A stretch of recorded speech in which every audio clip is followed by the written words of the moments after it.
Assalamualaikum warahmatullahi wabarakatuh. Selamat pagi dan teman-teman semua. Perkenalkan, saya Dewi Suti Mukhtar. Nah, pada kesempatan kali ini saya akan membawakan materi yang sangat penting dan mendasar dalam ilmu teknologi informasi, yaitu tentang basis data atau database. Jadi materi ini saya akan jelaskan secara runtuh mulai dari pengertian, komponen, model, proses perancangan, hingga implementasi database dalam dunia nyata. Jadi, basis data atau database adalah kumpulan data yang saling terkait dan disimpan secara sistematis hingga dapat diakses, dikelola hingga dimanipulasi dan diperbarui dengan mudah. Selama perkembangan teknologi, data menjadi aset paling berharga. Jadi hampir semua aktivitas manusia menghasilkan data, mulai dari transaksi di minimarket, pencatatan pasien di rumah sakit, aktivitas belajar, dan hingga penggunaan media sosial. Jadi semua itu disimpan dalam suatu sistem database. Jadi tujuan utama dalam basis data adalah menghindari duplikasi data, menjamin konsistensi dan keakuratan, memudahkan pengembangan informasi, mengoptimalkan penyimpanan, meningkatkan keamanan data, serta database sangat penting dalam perusahaan modern karena setiap keputusan bisnis kita berbasis data. Sistem basis data dan komponen atau bisa disingkat DBMS. Jadi, sistem basis data terdiri dari database, software DBMS, user, serta header yang paling utama yaitu DBMS. DBMS adalah perangkat lunak yang digunakan untuk mengelola database. Contohnya MySQL, PostgreSQL, Oracle, SQL Server, dan MongoDB. Nah, fungsi DBMS itu meliputi penyimpanan dan pengorganisasian data. Yang kedua, pengamanan dan pengontrol akses, menyediakan bahasa query seperti SQL, menjaga integritas data, serta mendukung transaksi dengan aman. Nah, di dalam sebuah DBMS terdapat beberapa komponen penting, yaitu Data Definition Language atau DDL, di mana untuk membuat struktur seperti tabel dan relasi. Selanjutnya ada Data Manipulation Language atau DML. Ini untuk insert, update, delete, dan select. Nah, control language untuk izin akses pengguna. Selanjutnya ada transaction manager, di mana untuk menjaga data tetap konsisten. Selanjutnya ada data informasi dan metadata.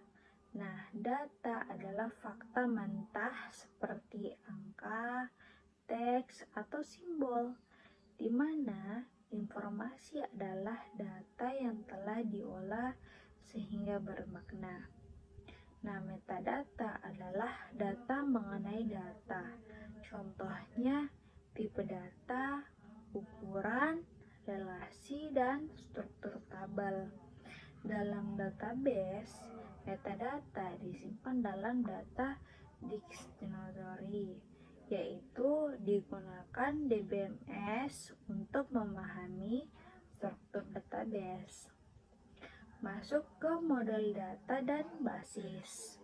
Nah, di dalam model data itu bisa dibilang model data itu adalah cara untuk menggambarkan bagaimana data itu disusun dan terhubung. Nah, yang pertama itu ada model hierarki, di mana model hierarki itu adalah struktur berbentuk pohon. Satu parent dapat memiliki banyak shell, jarang digunakan di sistem modern. Selanjutnya ada model jaringan, di mana model jaringan ini lebih fleksibel dari hierarki karena shell dapat memberikan banyak peran. Selanjutnya, model relasional yang paling populer diperkenalkan oleh J.F. Code, dan di mana data disimpan dalam tabel terdiri dari baris, record, dan kolom atau atribut. Nah, relasi ini ditemukan oleh primary key dan foreign key. Selanjutnya, masuk ke model berinteraksi objek. Nah, di mana model berinteraksi objek ini dia menggabungkan konsep OOP dengan database. Selanjutnya ada model NoSQL, di mana digunakan untuk big data seperti dokumen, MongoDB, key value, grafik, dan kolom lebar. Masuk ke perancangan database, di mana ini merupakan konsep IRD. Nah, tahap awal membuat sistem informasi adalah perancangan basis data, di mana desain database dilakukan menggunakan Entity Relationship Diagram atau IRD. Nah, entity itu sebuah objek nyata di mana yang ingin disampaikan datanya, contoh seperti mahasiswa, dosen, mata kuliah, dan transaksi. Yang kedua ada atribut, di mana atribut ini berupa ciri atau karakteristik dari suatu entitas. Nah, contohnya seperti contohnya atributnya itu mahasiswa itu NIM, nama, alamat, dan semester. Selanjutnya ada primary key. Primary key ini adalah atribut unik untuk diidentifikasi. Selanjutnya ada relasi. Relasi ini hubungan antara dua entitas yang seperti one to many, one to one, one to many, many to many. Nah, many to many harus dipecah menjadi tabel baru menggunakan entitas hubungan atau associative entity. Nah, penggunaan RD membuat sistem lebih rapi dan meminimalisir kesalahan saat implementasi.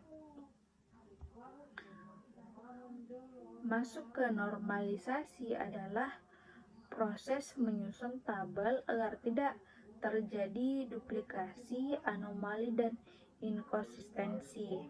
Jadi 3 bentuk normalisasi paling umum yaitu 1NF atau First Normal Form, di mana setiap kolom hanya berisi satu nilai dan tidak boleh ada repeating row. Nah, yang kedua ada 2NF, Second Normal Form, yang dimana harus memenuhi 1NF dulu atau First Normal Form. Jadi setiap atribut non-key bergantung hanya pada primary key. Nah, untuk 3NF, Third Normal Form, itu harus memenuhi 2NF. Nah, tidak boleh ada ketergantungan transitif. Jadi, normalisasi bertujuan menjaga integritas dan efisiensi data. Namun, pada kondisi tertentu, denormalisasi dilakukan untuk mempercepat query. Query SQL bahasa utama dalam database relasional. SQL atau Structured Query Language adalah bahasa standar untuk berinteraksi dengan database. Nah, kategori untuk perintah SQL itu ada beberapa. Contohnya yang pertama itu DDL atau Data Definition Language. seperti grab table, alter table, drop table.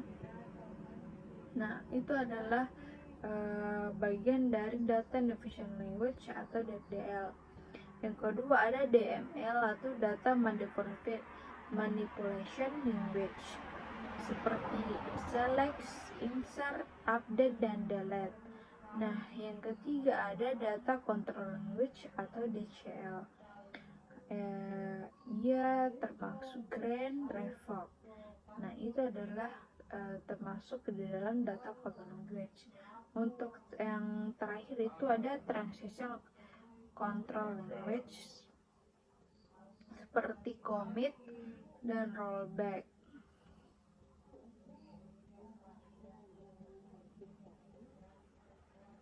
Contoh query sederhananya, kita create tabel mahasiswa. Di dalam create tabel mahasiswa yaitu NIM dengan varchar 10 dengan primary key. Nah,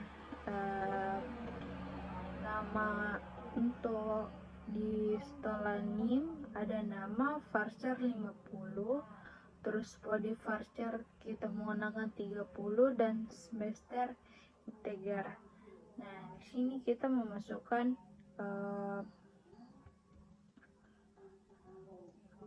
import into mahasiswa value dengan NIM, nama, dan prodi mahasiswa.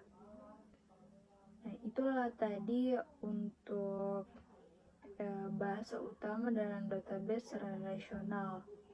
Selanjutnya untuk keamanan, backup, dan integritas data. Jadi setiap database itu harus dijaga keamanan dan integritasnya. Jadi aspek pentingnya itu ada beberapa, contohnya user privilege, yaitu memberi hak akses, ada backup dan recovery yang untuk menjaga kehilangan data, ada inskripsi untuk menjaga kerahasiaan data sensitif, ada HCAD yaitu Atomicity, Consistency, Isolation, dan Durability. Nah, database modern mendukung replikasi, cluster, hingga availability dan audit log. Masuk ke database dalam dunia bisnis dan modern. Jadi, di era transformasi digital, hampir semua sektor bergantung pada database. Jadi seperti perbankan, dia seperti transaksi, saldo, dan riwayat kredit. Kalau dunia kesehatan seperti rekam medis elektronik. Kalau di pendidikan itu menggunakan sistem akademik, presensi, dan nilai. Soalnya kalau di dunia e-commerce pasti menggunakan penggunaannya untuk produk, pesanan, pembayaran, dan pelanggan. Dan kalau di dunia transportasi digunakan dalam pemesanan tiket dan pelacakan kendaraan. Nah, database juga menjadi fondasi dalam teknologi lain seperti AI, big data, machine learning, dan bisnis inteligensi. Nah, tanpa database, perusahaan tidak dapat mengambil keputusan secara cepat dan akurat. Seiring berkembangnya teknologi, database juga mengalami evolusi besar. Jika dulu database hanya berupa tabel yang statis, sekarang database telah menjadi sistem yang sangat kompleks untuk mengelola data dengan jumlah sangat besar dan dengan kecepatan tinggi. Nah, ada beberapa tren utama yang sangat berpengaruh dalam perkembangan database modern. Contohnya itu database cloud. Nah, platform seperti Amazon RDS, Google Cloud SQL, dan Azure Database di mana memungkinkan perusahaan untuk menyimpan dan mengelola database tanpa harus membeli server sendiri. Jadi keuntungan utamanya adalah skalabilitas otomatis, tidak perlu mengelola server, backup otomatis, dan biaya lebih efisien. Nah, ini menjadi pilihan utama startup dan perusahaan besar karena dia lebih fleksibel. Nah, untuk big data processing, jadi database tradisional tidak lagi mampu menangani data dalam volume yang sangat besar. Oleh karena itu, lahirlah sistem seperti Hadoop, Apache Spark, Cassandra, dan MongoDB. Nah, sistem ini mampu memproses data dalam jumlah jutaan hingga miliaran rekor secara real time. Nah, untuk real-time database digunakan pada aplikasi yang membutuhkan pembaruan data secara langsung seperti aplikasi ojek online, tracking, pengiriman paket, dashboard keuangan, dan game online. Contohnya itu adalah Firebase Real-Time Database dan Redis.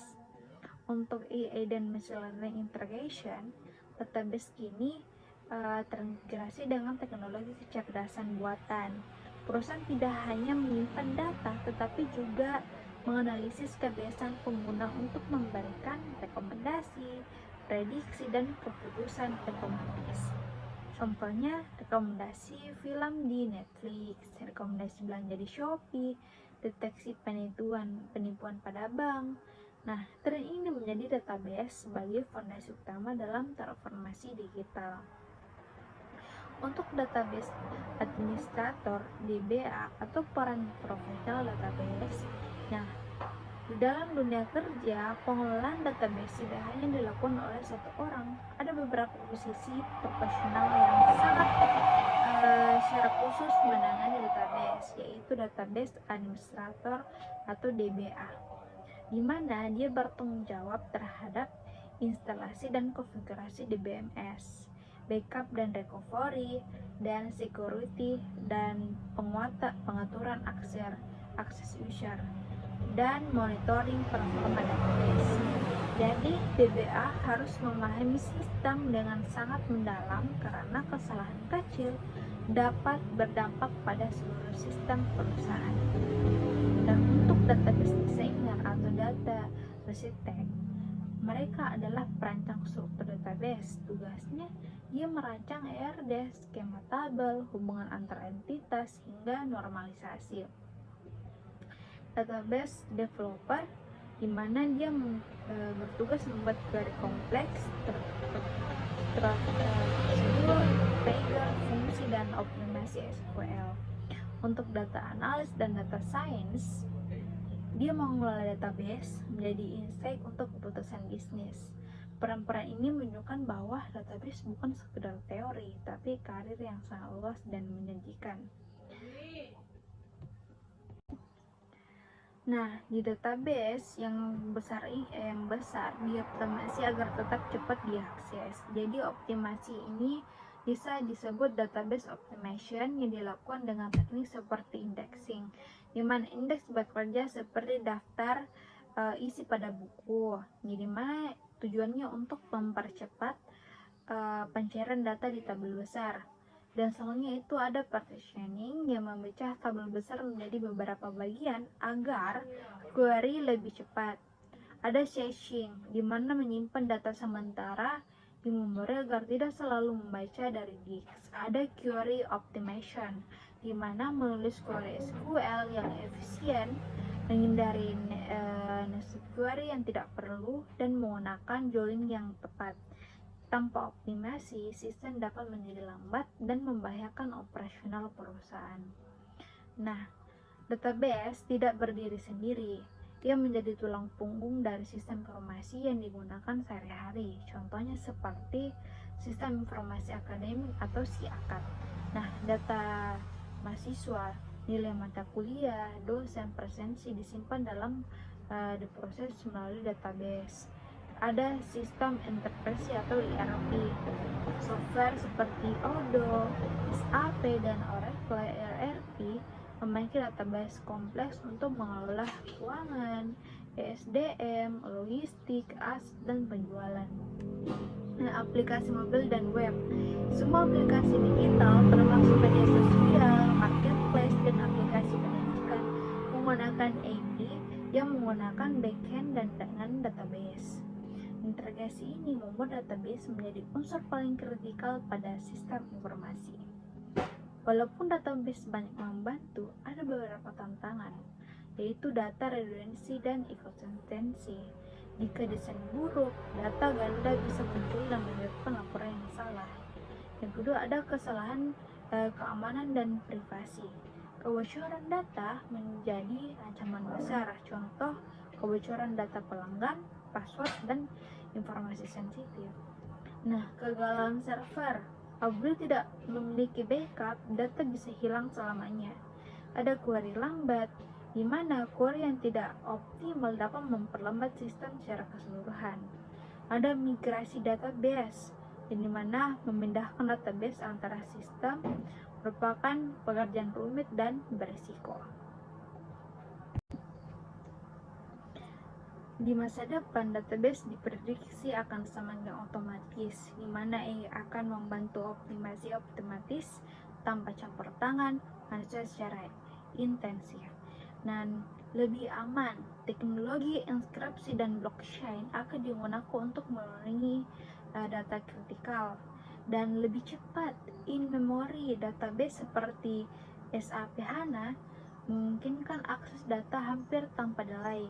Ada yang terakhir, distribusi global, di mana database modern dapat tersebar di berbagai negara namun tetap sinkron dengan real time.